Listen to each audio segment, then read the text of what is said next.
Hola chicos, espero que se encuentren bien. Este video es para explicarles la segunda parte de nuestra unidad 1 que corresponde al humanismo. ¿Ya? Nuestra unidad 1 tiene que ver con los cambios y continuidades que dieron origen al mundo moderno. Nosotros en la etapa 2 de nuestro trabajo de aprendizaje remoto, hicimos una especie de repaso y también vimos algunas cositas que nos quedaron pendientes del año pasado, por eso es como la lección 0 con respecto al final de la Edad Media y la crisis de esta. ¿Ya? Ahora con la lección 1 entramos de lleno a lo que es el mundo moderno. Con respecto a esto, lo primero que vamos a ver es el humanismo, que fue un movimiento intelectual. ¿Ya? Generalmente el humanismo con el Renacimiento son movimientos que se ven unidos, pero que debido a la extensión que tienen, considera más propio verlos separados para que no tengan un exceso de información y contenido que haga más complejo la comprensión de la materia. Como les mencionaba, con la lección 1 damos inicio al mundo moderno y que fue una época, ¿no es cierto?, un periodo que se extendió desde fines del siglo XV hasta fines del siglo XVIII. Inicia con la caída del Imperio Romano Oriental, en manos de los turcos del Imperio Otomano, y finaliza con, según la historia tradicional, con la Revolución Francesa. Durante este periodo, Europa deja de ser una zona aislada del mundo y se vuelve un centro de comunicaciones a nivel mundial. Hay muchos cambios en el mundo moderno que los vamos estudiando, como los viajes de exploración, la ruptura de la Iglesia Católica, la formación de nuevas iglesias como la luterana, la anglicana y la calvinista, ¿ya?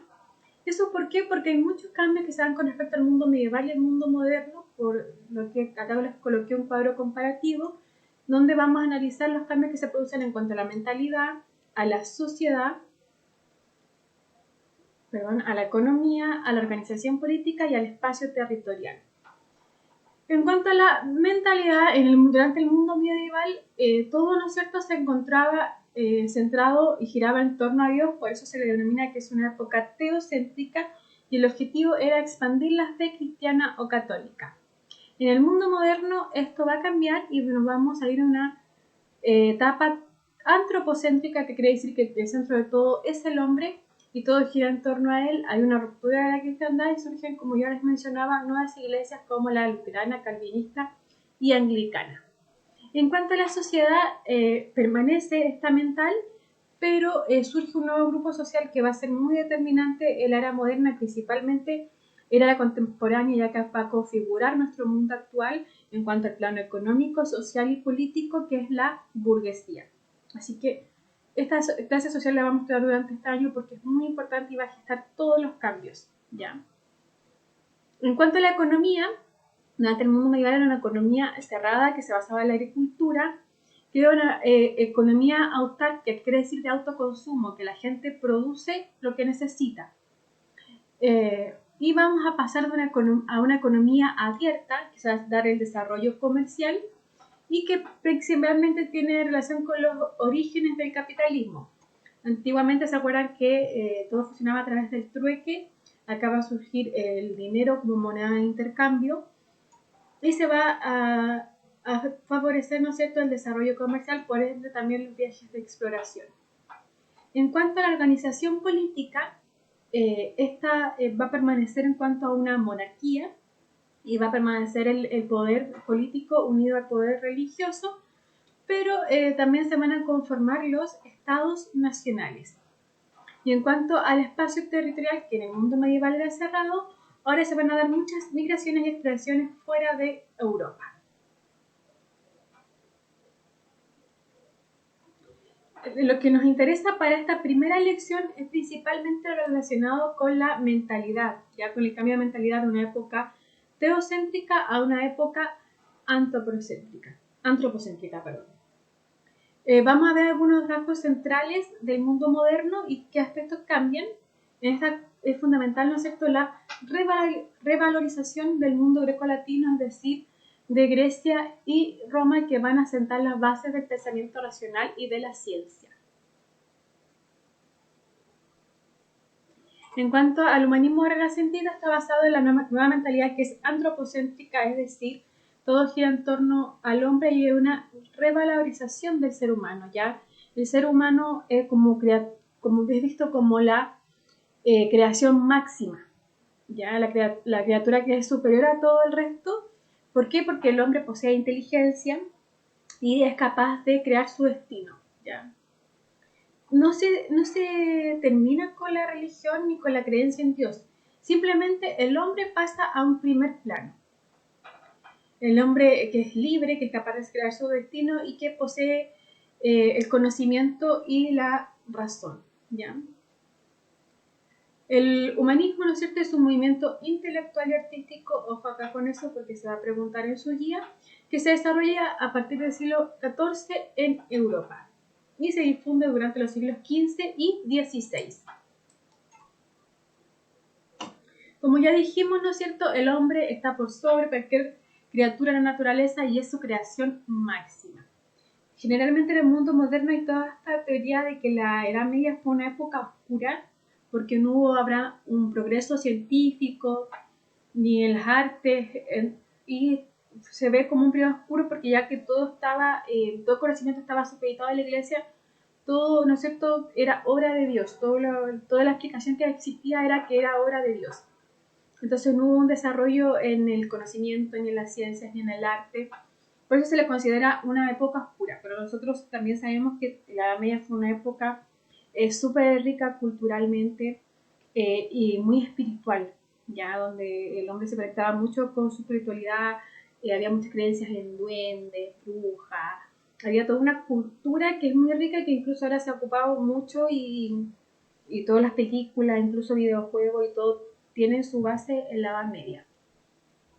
Pero para el mundo moderno la Edad Media era una época oscura, estancada y que donde no hubo ningún progreso y ningún avance. ¿Bien? Todo esto como la fe, lo sobrenatural, las supersticiones populares y todo esto era visto con una connotación negativa. ¿Qué hicieron? En primer lugar, los humanistas rescataron los textos clásicos de los grandes filósofos de Grecia, en Atenas y también todo lo realizaron, ¿no es cierto?, en Roma como las grandes culturas de la antigüedad clásica y rescataron sus grandes aportes, ¿ya? Cuanto a filosofía, literatura, historia, gramática, todos los textos clásicos. Como les mencionaba, ¿no es cierto?, el humanismo es un movimiento intelectual, a diferencia del Renacimiento, que es un movimiento artístico. Y hace referencia a los estudios de la gramática, la retórica, la literatura y la filosofía moral. ¿Y cómo se difundió el pensamiento humanista? Lo primero que hicieron los humanistas, ¿no es cierto?, fue aprender griego y latín, también hebreo, y rescatar todas las obras de la antigüedad clásica. Además de esto, un gran vehículo para su difusión, ojo acá, pregunta de guía, es la imprenta. Discúlpenme,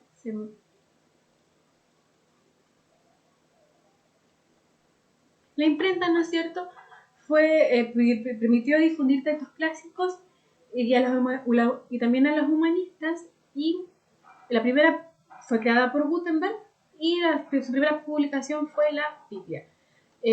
¿Cuál es el gran avance de la imprenta? Es que permitió publicar muchos libros a la vez. Antes los libros eran escritos a mano. Los mecenas.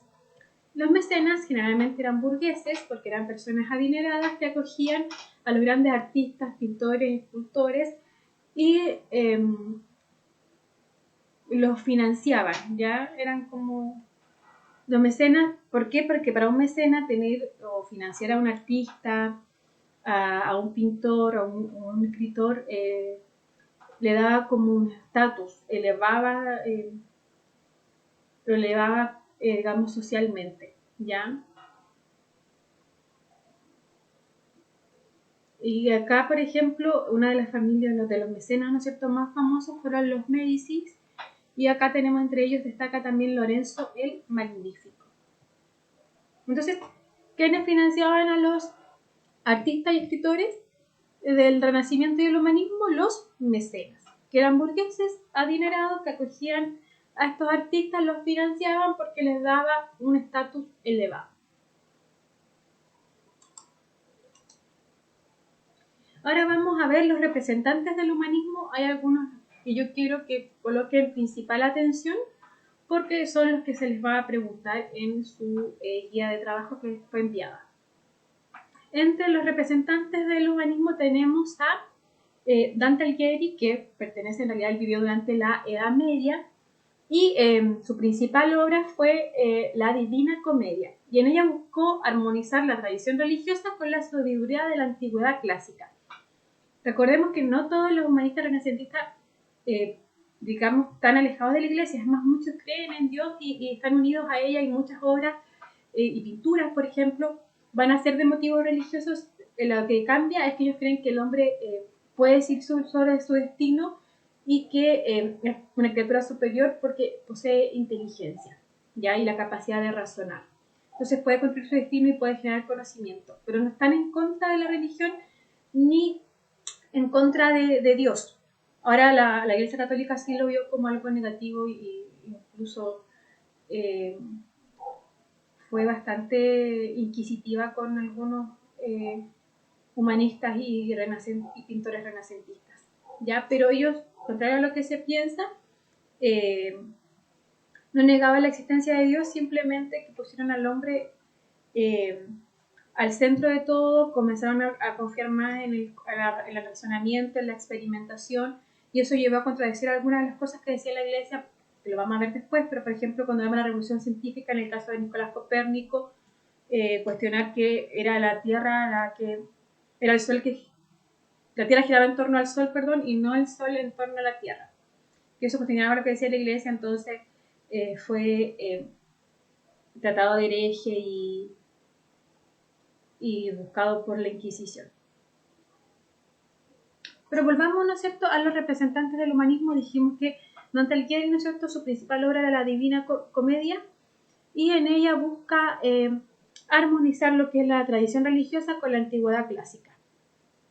Otro que es considerado el padre del humanismo es el italiano Francisco Petrarca, que gracias a él, ¿no es cierto?, y otros aumentos, los escritos de los padres de la Iglesia fueron considerados esenciales para la interpretación del Evangelio, y él decía que la Biblia debía ser leída no solo como un texto sagrado, sino que también como una obra literaria.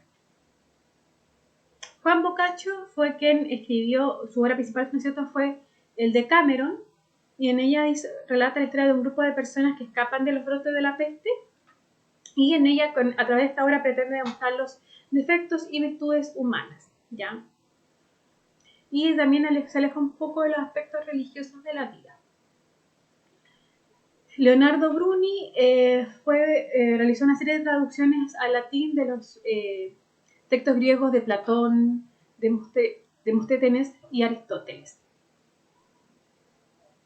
Giovanni de la Mirandola fue el primero, escribió el discurso sobre la dignidad del hombre. En ella, ¿no es cierto?, establece que el hombre es la criatura superior de la creación porque es dueño de su destino y principalmente porque posee el conocimiento y la capacidad de razonar, ¿ya? El hombre es superior a las criaturas porque posee inteligencia. Eso es lo que establece Giovanni de la Mirandola, que es un humanista y filósofo italiano.